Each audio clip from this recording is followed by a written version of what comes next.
زیست کے رنگ دوسرا رخ ماجد اکثر رات کو دیر سے گھر آتا۔ محلے میں بہت کم لوگوں سے اس کی بات چیت تھی۔ لوگ اسے بہت مغرور سمجھتے تھے۔ ماجد کی فیملی بہت مختصر تھی۔ بیوی، ایک بیٹا اور اس کی والدہ۔ اس کے والد کا انتقال بہت پہلے ہو گیا تھا۔ وہ دل کے مریض تھے اور ایک دن گاڑی چلاتے ہوئے ڈرائیونگ سیٹ پر ہی انہیں دل کا دورہ پڑا اور وہ جاں بحق ہو گئے۔ ماجد اس وقت یونیورسٹی کے فائنل ایئر کا طالب علم تھا۔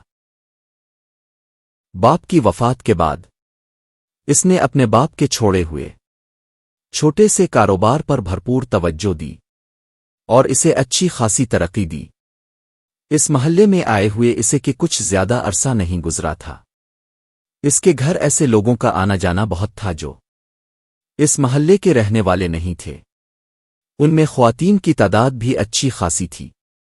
ماجد جب اپنی نئی بلیک کلر کی کالی شیشوں والی گاڑی میں سے اترتا تو لوگ اسے بہت معنی خیز انداز سے دیکھتے۔ کچھ اس پر تنقید کرتے اور کچھ اس جیسا بننے کی حسرت کرتے۔ محلے کی مسجد میں بھی وہ بہت کم نظر آتا۔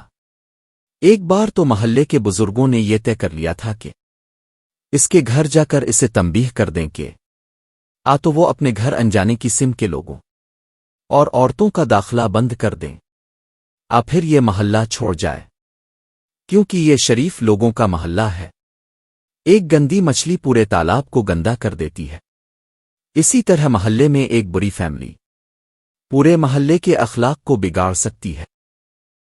مگر کچھ نوجوانوں نے بیچ میں مداخلت کر کے وقتی طور پر معاملے کو ختم کر دیا۔ ماجد کے گھر بدستور انجانے قسم کے لوگوں کا آنا جانا رہتا۔ بعض اوقات وہ اپنی گاڑی میں بھی ایسے ہی لوگوں کو ساتھ لے آتا۔ ماجد کا کاروبار بہت کامیاب جا رہا تھا۔ گھر میں پیسوں کی ریل پیل تھی۔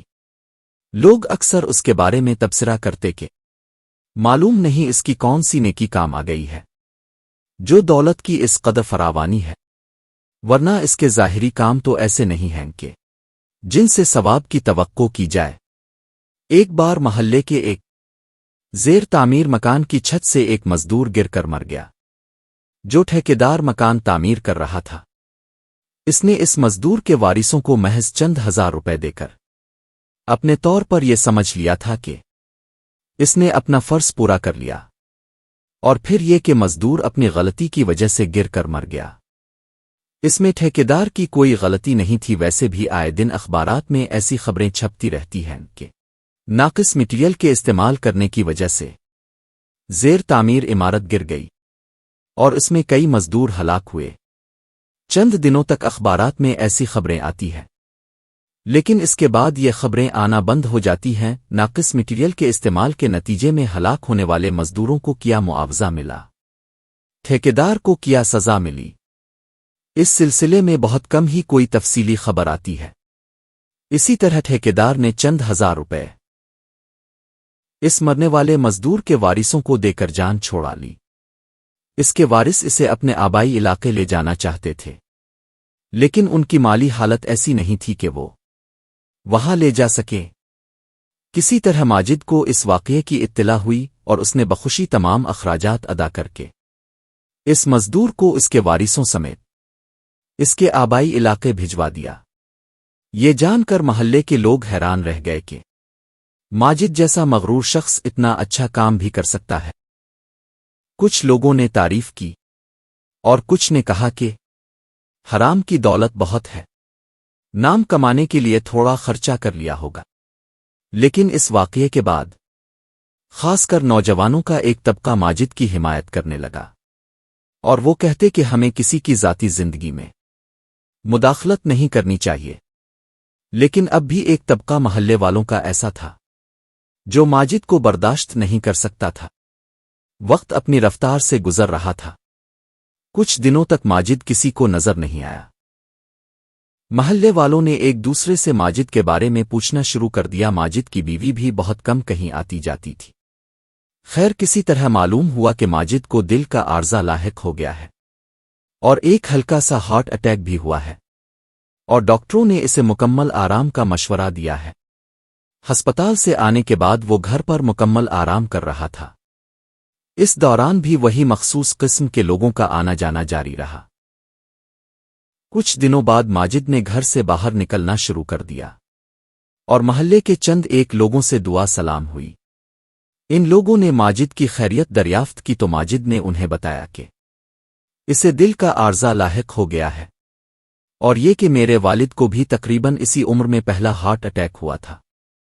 اسی عرصے میں محلے والوں کی تلخی میں قدرے کمی آئی، تاہم وہ پوری طرح ماجد کے کردار سے مطمئن نہیں تھے۔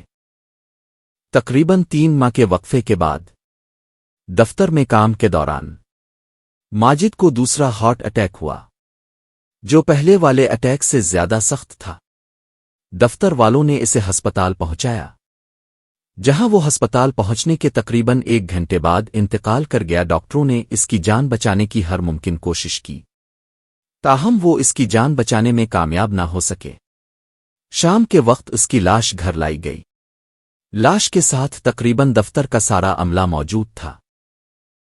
ماجد کے رشتہ داروں اور احباب کو اطلاع کر دی گئی اور طے یہ ہوا کہ کل صبح اسے دفنایا جائے گا، کیونکہ دوسرے شہروں سے اس کے احباب کو آنا تھا۔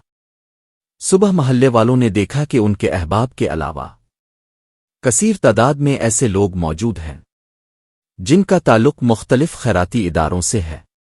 وہ ساری خواتین جو اس کے گھر آیا کرتی تھی، وہ تو بیوائیں تھی پھر بہت زیادہ غریب تھی، جن کی کفالت کی ذمہ داری ماجد نے اٹھائی ہوئی تھی۔ بہت سارے بچے اور نوجوان ایسے نظر آئے جن کے اسکول اور کالجوں کے اخراجات کی ذمہ داری ماجد کے ذمہ تھی۔ وہ نوجوان اور بچے کہہ رہے تھے کہ ہم تو آج ہی یتیم ہو گئے ہیں اور ہمارے سروں سے شفقت کا سایہ اٹھ گیا ہے۔ لاتعداد لوگ اس کے جنازے کے ساتھ رواں دواں تھے، ہر ایک فرد کی زبان پر اس کے لیے دعائیں تھیں۔ افسوس تھا اور بچھڑنے کا دکھ تھا۔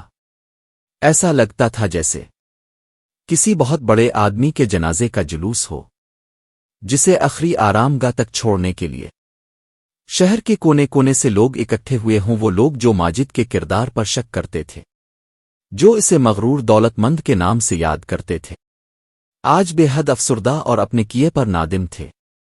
ماجد کی زندگی کا یہ دوسرا رخ ان کی آنکھوں سے ہمیشہ اوجھل رہا۔ Thanks for watching.